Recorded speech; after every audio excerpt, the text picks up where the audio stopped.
As I said in my vlog on Halloween, it was always my favourite time of year. First there was the Harvest Supper and Festival, then Halloween, shortly followed by Bonfire Night. Then it was not so long to wait until Christmas.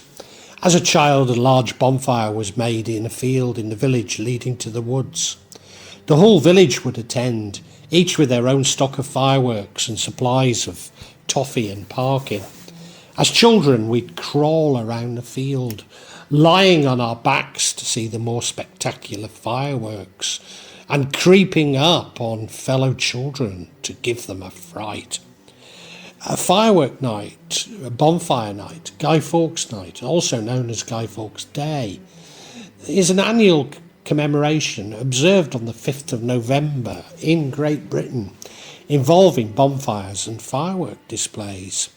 It commemorates the events of the 5th of November 1605, when Guy Fawkes, a member of the Gunpowder Plot, was arrested while guarding explosives the plotters had placed beneath the House of Lords. The Catholic plotters had intended to assassinate Protestant King James I and his Parliament, celebrating that the King had survived. People lit bonfires around London, and months later the observance of the 5th of November Act mandated an annual public day of thanksgiving for the plot's failure. As young boys we would chant, "Remember, remember the 5th of November, the Gunpowder Treason and Plot. I have no reason why the Gunpowder Treason should ever be forgot. Guy Fawkes, 'twas his intent to blow up the King and Parliament. 70 barrels of powder below, poor old England to overthrow. By God's mercy he was catched, with a dark lantern and burning match. Holla boys, let the bells ring. Hoalla boys, God save the King. And what should we do with him? Burn him!"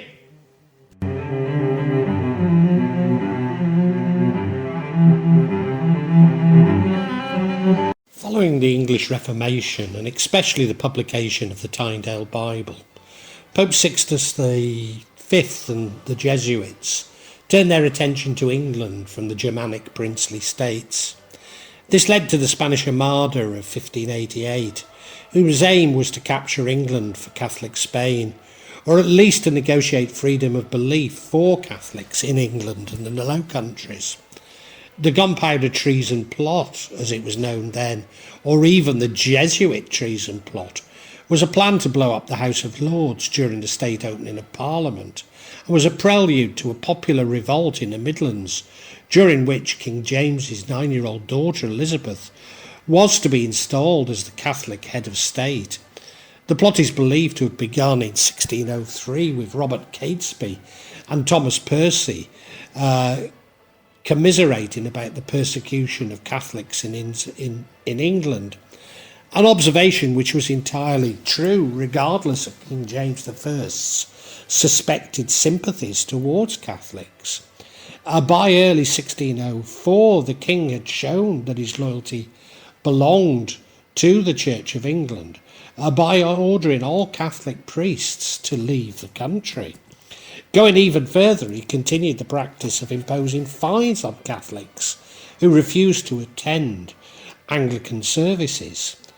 This, of course, is the same king who'd instigated the persecution of witches in Scotland and the north of England. And I cannot discount his seeming distrust of his former religion being coloured by his views on witchcraft. The conspirators were Robert Catesby, John and Christopher Wright, Robert and Thomas Wintour, Thomas Percy, with strong connections to the King via his Northumbrian family, Guy Fawkes, Robert Keyes, Thomas Bates, John Grant, Ambrose Rockwood, Sir Edward Digby and Francis Tresham.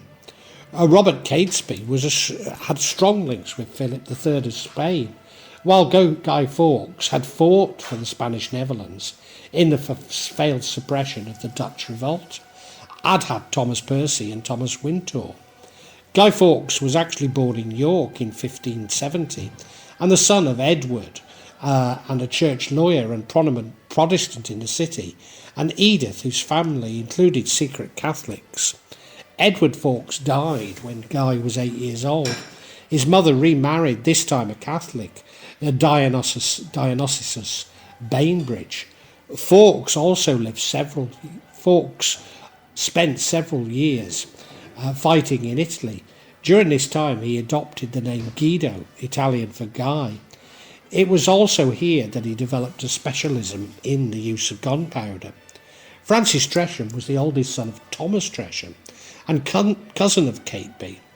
Thomas Tresham's Rushton triangular lodge and unfinished Lyvedon New Build in Northamptonshire are amongst the most interesting buildings that I've ever seen.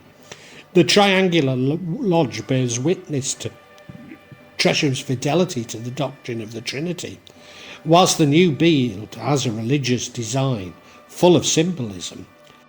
And I've just realised there is a connection between Tresham, or Sir Thomas Tresham, and my hero Sir John Dee. Now, I can't really recall what it is, but could it be that Tresham did indeed practice Enochian or angel magic? Of course, only in the sort of paranoid machinations of King James I would this be related to witchcraft or the misuse of angelic magic, but nevertheless there's a possibility there. The plot was disclosed in an anonymous letter placed in the hands of William Parker, the 4th Baron Monteagle, and Francis Tresham's brother-in-law on the 26th of October 1605. Although some believe that William Parker himself was the author, whilst the conspirators initially suspected Tresham. The letter was given to the Earl of Salisbury, the spy master general. Indeed, it suggested that Baron Monteagle was himself a spy working for Salisbury. During a search of the House of Lords in the evening of the 4th of November 1605, Fawkes was discovered guarding 36 barrels of gunpowder, and most of the which would have been enough to completely obliterate the House of Lords and everybody within it. Most of the conspirators fled from London as they learned that the plot had been discovered, trying to enlist support along the way. Several made a stand against the pursuing Sheriff of Worcester and his men at Holbeach House in Walheath, Dudley, during which Catesby was one of those shot and killed. This is very close to where my first job was, an area I know very well, and en route to Wales, where they planned to hide. On their trial on the 27th of January 1606, 8 of the survivors, including Fawkes, were convicted and sentenced to be hanged, drawn and quartered. Details of the assassination attempt were allegedly known by the principal Jesuit of England, Father Henry Garnet, S.J., along with Fathers John Gerald and Oswald Greenway. Although Garnet was convicted of treason and sentenced to death, a doubt has been cast on how much he really knew about the plot. Its existence has been revealed to him through confession. Garnet was prevented from informing the authorities by the absolute confidentiality of the confessional. Furthermore, he had reiterated the Pope's proclamation against violence to the conspirators.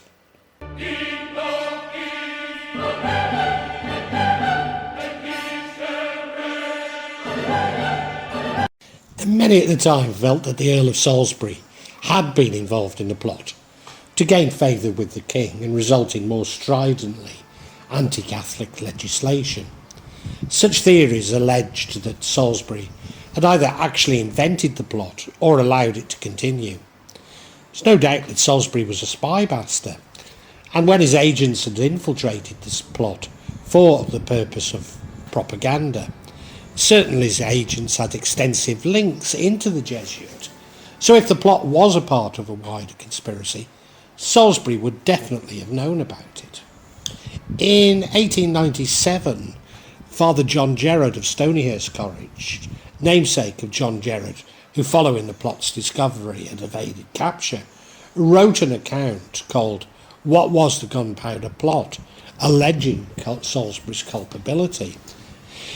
This prompted a refutation later that year by Samuel Gardner, who argued that Gerald had gone too far in trying to wipe the reproach which the plot had exacted on generations of English Catholics. Gardner portrayed Salisbury as guilty of nothing more than opportunism. Subsequent attempts to prove Salisbury's involvement, such as Francis Edwards' 1969 work, Guy Fawkes, The Real Story of the Gunpowder Plot, have also found a lack of clear evidence. Whilst I certainly have not extensively researched this, I have to declare that the response seemed a little too well coordinated. Indeed, if the plot itself was doomed to failure, simply killing the king and the Protestant nobility could never have precipitated a popular uprising to change the country's official religion once more, despite Wales and the Marshes and the North having many Catholic sympathisers. Furthermore, given that these theories were contemporary, I feel more credence should be given to them, not least as there would have been many opportunities to destroy the necessary evidence incriminating Salisbury. At the time, the government had a monopoly on the use of gunpowder, and it was stored in places like the Tower of London. Nevertheless, there was a regular trade in smuggling it from France. But how did the conspirators get hold of 36 barrels of gunpowder without drawing attention to themselves? The soldier who killed Catesby and Percy at Holbeach House was given a sizable pension, whilst their capture and subsequent torture would have yielded more information on a wider conspiracy.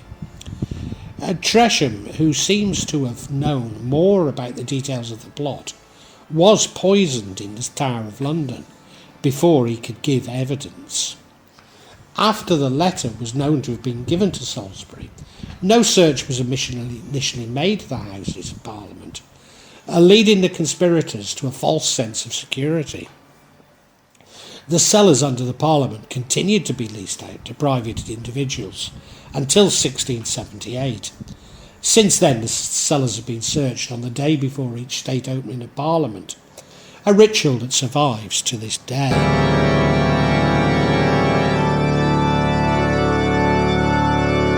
On the 5th of November, Guy Fawkes was arrested beneath the House of Lords. The following January, days before the surviving conspirators were executed, the Thanksgiving Act was proposed by the Puritan Member of Parliament, Edward Montague, who suggested that the King's apparent deliverance was by divine providence. This, in theory, made attendance at church mandatory on the 5th of November, with a new form of service added to the Church of England's Book of Common Prayer, repealed in 1859, for use on that date. In Carlisle, Norwich and Nottingham, congregations provided music and artillery salutes. Canterbury celebrated the 5th of November 1607 with 48 kilograms of gunpowder and 4.6 kilograms of match, and 3 years later food and drink was provided for local dignitaries, as well as music, explosions and a parade by the local militia. In the Protestant stronghold of Dorchester, a sermon was read, the church bells rung and bonfires and fireworks lit. By 1620 it was honoured in market towns and villages across the country, though it was some years before it was commemorated throughout England. Gunpowder Treason Day, as it was known then, became the predominant English state commemoration. Some parishes made the day a festive occasion, with public drinking and solemn processions. Following Charles I's execution in 1649, the Republican government were undecided on how to treat the 5th of November. Commonly, the day was still marked by bonfires and miniature explosives, but formal celebrations resumed only with the Restoration, when Charles II became king. By 1670, London apprentices had turned the 5th of November into a fire festival, demanding money from coach occupants for alcohol and bonfires. The burning of effigies, largely unknown to the Jacobeans, continued in 1673, when Charles's brother, the Duke of York, converted to Catholicism.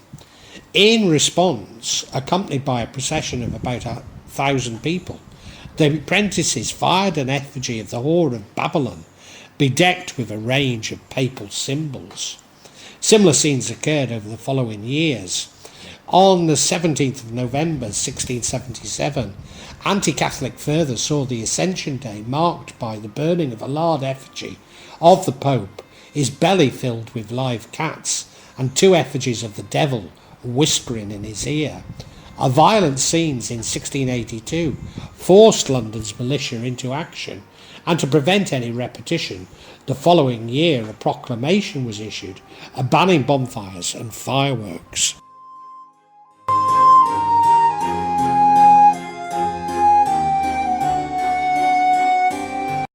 When James II was deposed in 1688 by William of Orange, who landed in England on the 5th of November, the day's events turned also to the celebration of freedom and religion with elements of anti-Jacobeism.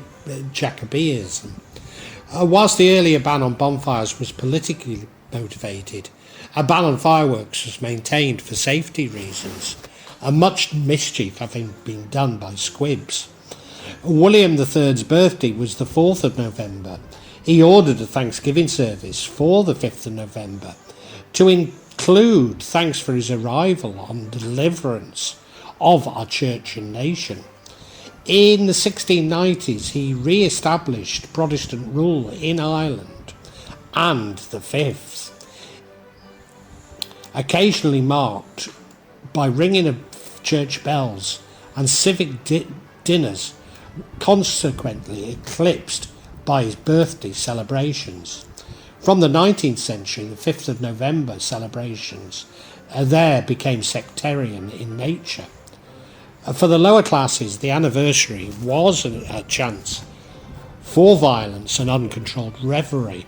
In 1790, the Times reported instances of children begging for money for Guy Fawkes. In Lewis, Sussex, annual rioting, intimidation of respectable householders, and rolling through the streets of lit tar barrels, a tradition which continues, perhaps somewhat calmed down, but to this day. In Guildford, gangs of revellers, who called themselves Guys, terrorised the local population. They were concerned more with the settling of old arguments and general mayhem.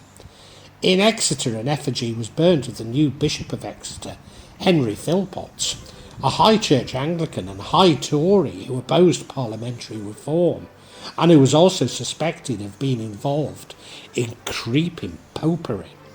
A local ban on fireworks in 1843 was largely ignored, and attempts by the authorities to suppress the celebrations resulted in violent protests and injured constables.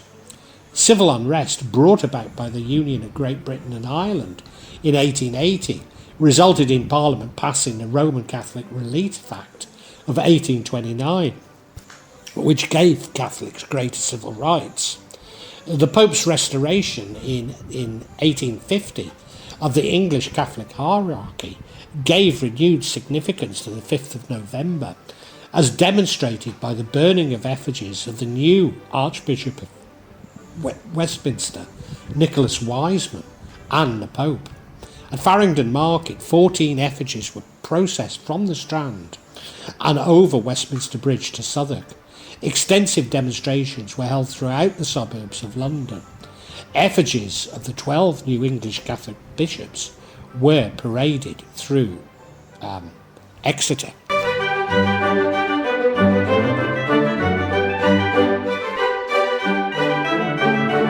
Sporadic instances of public order offences continue to this day, as authorities attempt to regulate such unregulated popular expression. Those who've listened to my vlog on Halloween will be familiar with Mischief Night, particularly popular in Liverpool and Manchester, and occurring less than a week before Bonfire Night. Indeed, the timing of Bonfire Night has become somewhat flexible, often moved to a weekend, so Mischief Night, Halloween and Bonfire Night do tend to merge. Public order is never far from the surface in Liverpool and Manchester. Public disorder is never far from the surface in Liverpool and Manchester. And around Bonfire Night, this is most intense. Whether you see this as high spirits, popular dissent, or criminality is a fine line. But it reflects ongoing negotiation between authorities and the general public, with authorities criminalising more and more folklore traditions. However, the sectarian nature of the festivities has now largely gone, at least in most of Great Britain, although in Northern Ireland bonfires are lit on the 11th night, the 11th of July, by Ulster Protestants. Briefly after World War II, until around 1890, Bonfire Night became a domestic celebration, and children often congregated on street corners, accompanied by their own effigy of Guy Fawkes. This was sometimes ornately dressed and sometimes barely recognisable bundle of rags stuffed with whatever filling was suitable. I remember making a wonderful Guy Fawkes with my mother, which was put on display in my father's village store where he sold fireworks. And now the 5th of November celebrations tend to be run by local charities, other organisations with paid admission and controlled access, although even these were curtailed during the health crisis. Australia, Canada, New Zealand and South Africa have all had Guy Fawkes nights, but these have largely died out, as it was initially being celebrated in New England, but only very briefly.